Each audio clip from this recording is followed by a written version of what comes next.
C'est le caporal Sensu Susu, qui a été blessé par plus de 30 éclats d'obus. Je vais vous transmettre rapidement les nouvelles de la guerre au Moyen-Orient. Le président Trump a déclaré dans un message publié ce jour-là sur Truth Social, le réseau social qu'il a fondé, qu'il avait annulé l'attaque et le bombardement prévu contre l'Iran ce soir-là en tant que président des États-Unis, sur la base du fait que les discussions avec l'Iran avaient été transmises et approuvées par la plus haute direction iranienne.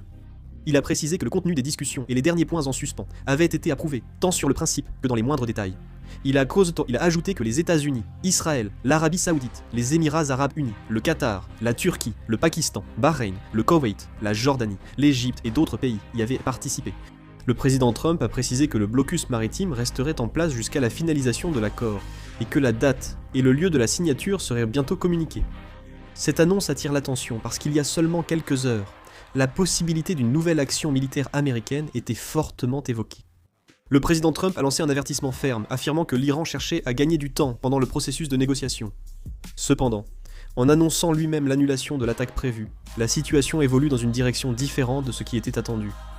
En particulier, le président Trump a affirmé que cette discussion avait même reçu l'approbation de la plus haute direction iranienne. Il a affirmé que plusieurs pays, dont les États-Unis, avaient participé aux discussions. Si cela est confirmé, l'accord ne concernerait pas seulement les États-Unis et l'Iran, mais pourrait devenir multilatéral et influencer la sécurité au Moyen-Orient. Cependant, de nombreux points restent encore à confirmer. Le président Trump a expliqué que l'accord avait été approuvé tant sur le principe que sur les détails, mais le gouvernement iranien n'a pas encore publié de position officielle. À cela s'ajoute que l'agence de presse iranienne Fars a également rapporté qu'il n'existait pas encore de texte d'accord final approuvé. Pour l'instant, il existe donc un écart entre les déclarations américaines et les informations rapportées par l'Iran. Cependant, l'agence Fars a précisé que les négociations n'étaient pas totalement suspendues. L'agence a analysé que puisque le président Trump a retiré ses demandes supplémentaires et que l'accord, dont une grande partie avait été coordonnée il y a 2 semaines, est revenu à l'état de projet de protocole d'accord, il est également possible que l'Iran accepte l'accord.